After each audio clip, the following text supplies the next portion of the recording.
Good afternoon, ladies and gentlemen.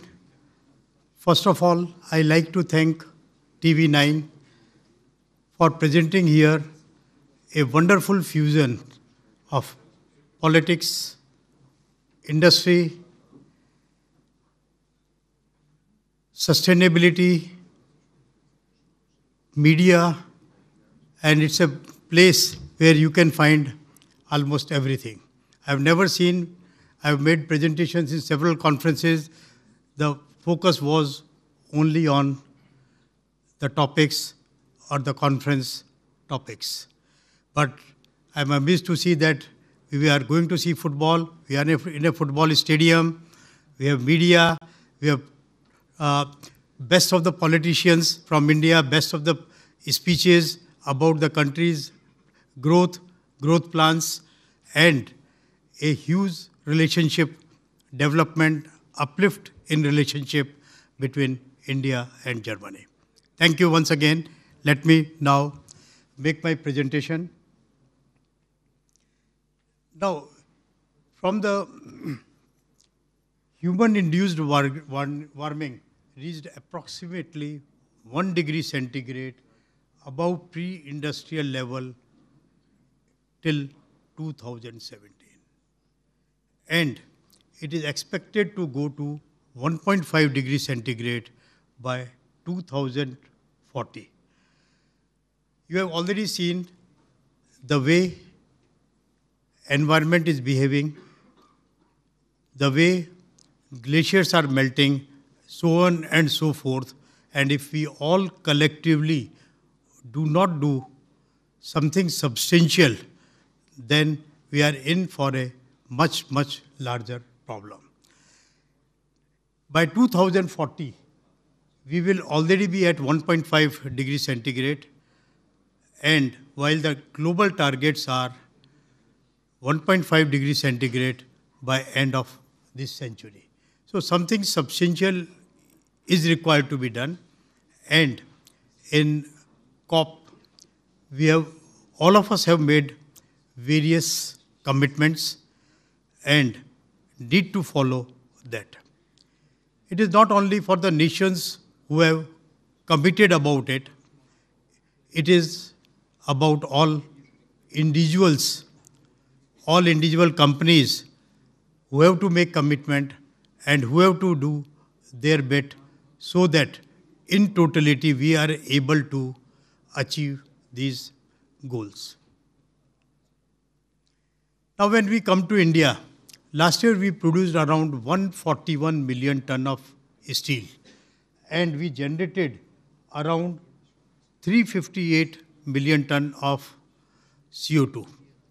Like typically in India, we are generating 2.5 ton of CO2 per ton of crude steel production, while global average is around 1.91. Global average is 7% of total CO2 emissions in the country are from steel sector, while in India it is 12%. So we need to do much more, and we find there is a huge potential to do much larger things in India as we are blessed with so many positives. Now if we do not do anything, we leave the situation as it is. As a country, we are planning to create capacity of around 300 million ton by 2030, and the production may be around 255 million ton. And if nothing much is done, then we are going to double our emissions by 2030. So if we need to do, we need to act, and we need to do something substantial. Now, this is basically a flow diagram of an integrated steel plant, where the first portion, which is in a box, is basically iron making, where you produce by blast furnace route with coke oven, sinter plant, pellet plant, hot metal. And this is subsequently converted into steel by BOF, EOF, or electric arc furnace, and then subsequently refined and rolled to produce steel. In the first portion, almost 70% of emissions are there, and in the rest, it is 30%. So, what we did, that we first attacked the 30%, which we believe is a low-hanging fruit. What we did, we converted all our energy, what we are using in our plant in Pune. We have two steel plants, one in Pune, which is based on electric arc furnace. Other plant is an integrated steel plant in Hospet, Karnataka, which is an iron ore bowl. So we changed 100% of our RE energy to RE energy from thermal energy. We eliminated 100% of fossil fuels which we are using in our plant and converted them to either RE-based operations or biofuel. And in the process, we could reduce our carbon footprint substantially. Like to begin with, it came down to around 190 kg in scope 1 and 2 per ton of crude steel. But even by subsequent improvements, it has come to just 105 kgs. And we are in the process of developing it further, and maybe in another few months, we will present you results which I don't think anybody is thinking in the world. Now, typically in an integrated steel plant, there are 4 parts. One is production of renewable energy. Second is green hydrogen production. Third is DRI, using green hydrogen as reductant instead of coke. And fourth is converting into steel, EF, SF, or induction furnace. Now, renewable energy technology, equipments, part is exceptionally well developed in the country. Like we had set up some 82 megawatt of solar and wind energy plants, which has helped us in taking care of our 100% of RE energy plant. The second part is green hydrogen production. Now, lot of work is going on in this. At certain level, this is already getting produced. Mr. Tripathi has mentioned in the morning, lot of production of hydrogen will start happening in the country and has already started.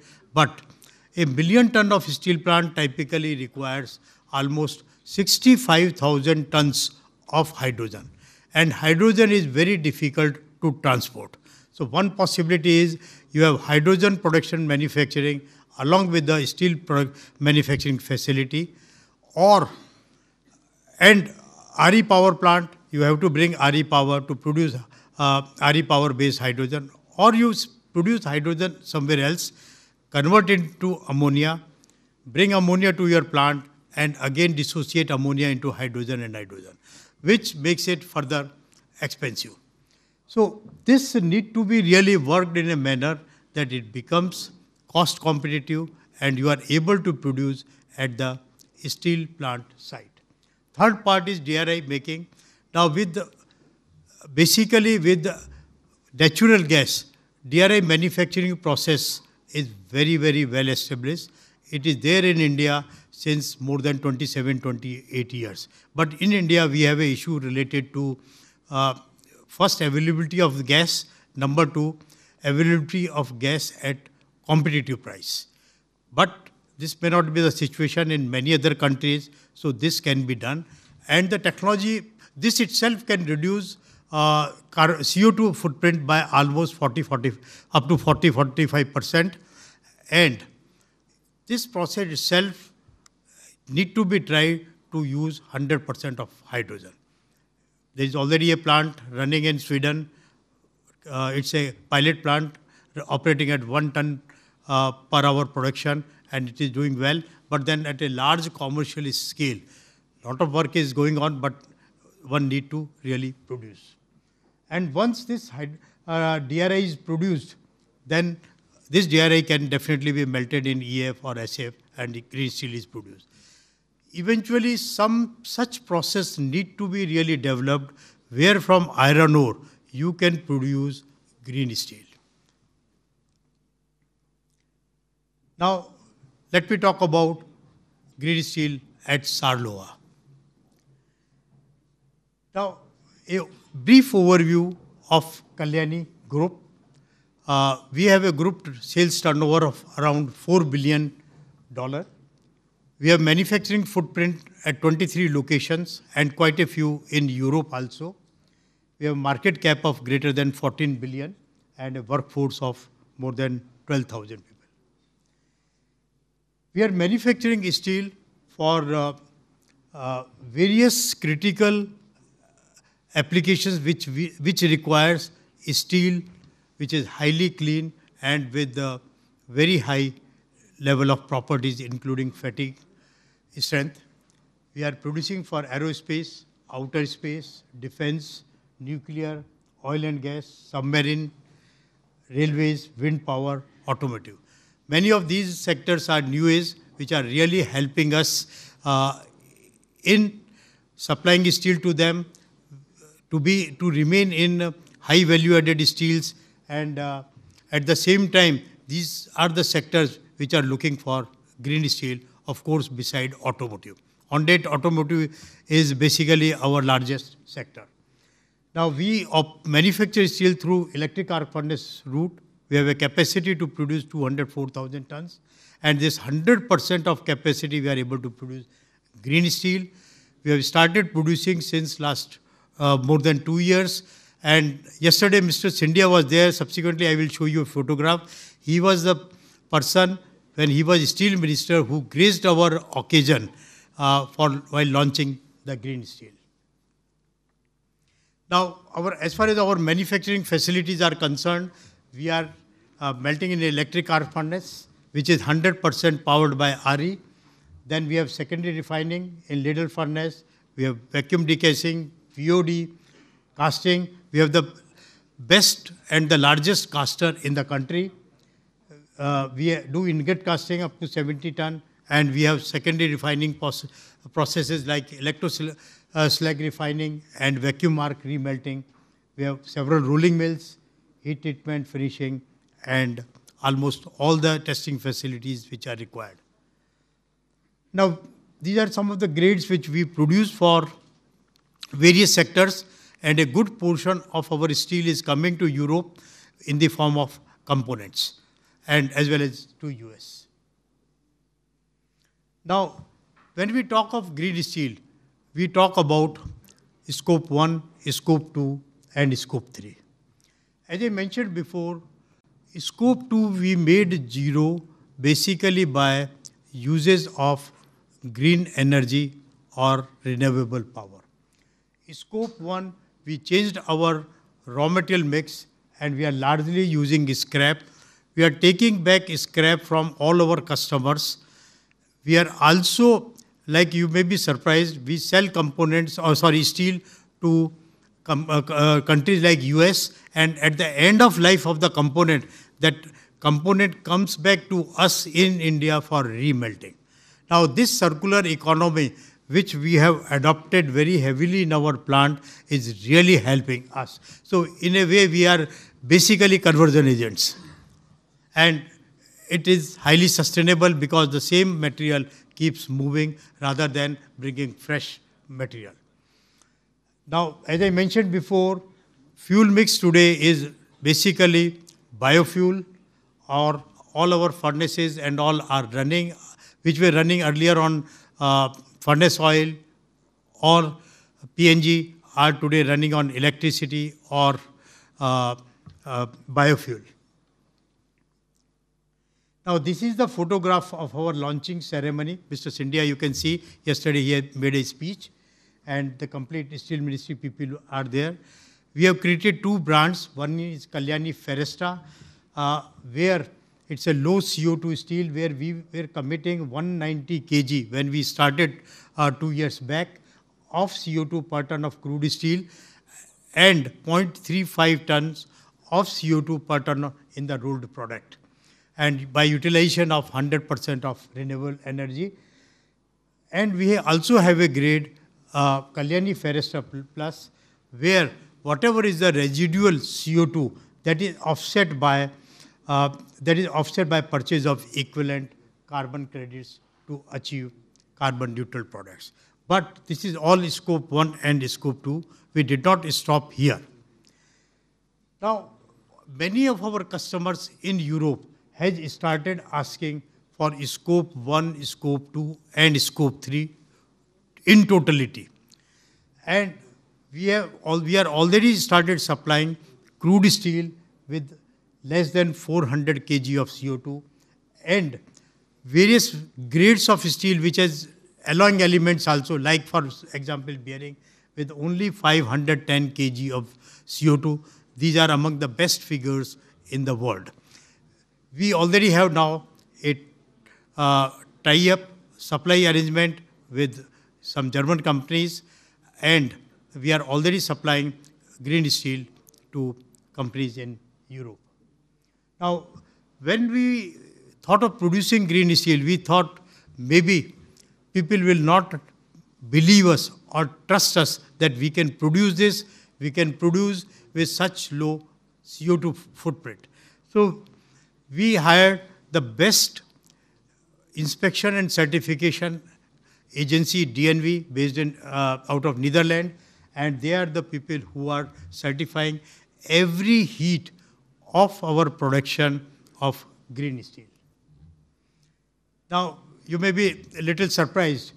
The German government delegation led by Mr. Stefan Wengel, Parliamentary State Secretary, Ministry of Economic Affairs and Climate Action, Germany, on 26 July 2023.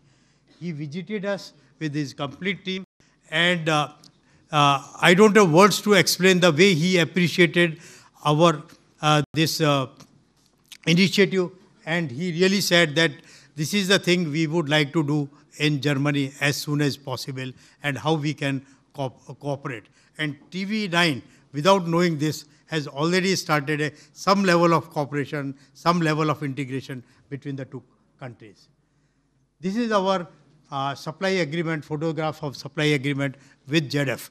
We are the only supplier to them, and they want to be assured of a large supply of green steel from our plant.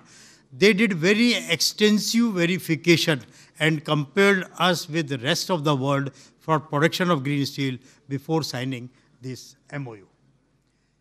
Thank you very much, and it will be a pleasure for us to work with German companies for development of green steel, for supply of green steel as well as components made of green steel. In fact, this is one offering to all our customers that if you are planning to buy, you did not buy subsequently, you are planning to buy steel from us, green steel, then we can support you in producing green components. So whatever is the technology, whatever is the support required, there is no charge for that, and we will support you for doing the same.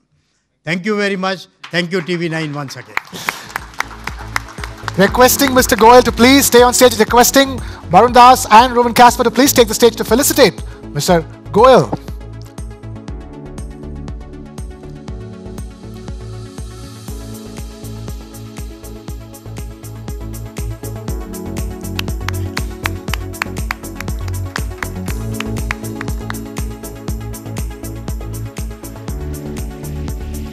Thank you very much, Mr. Goyal, for being our goalkeeper today and helping us understand how to defend against the challenges in sustainable steel production.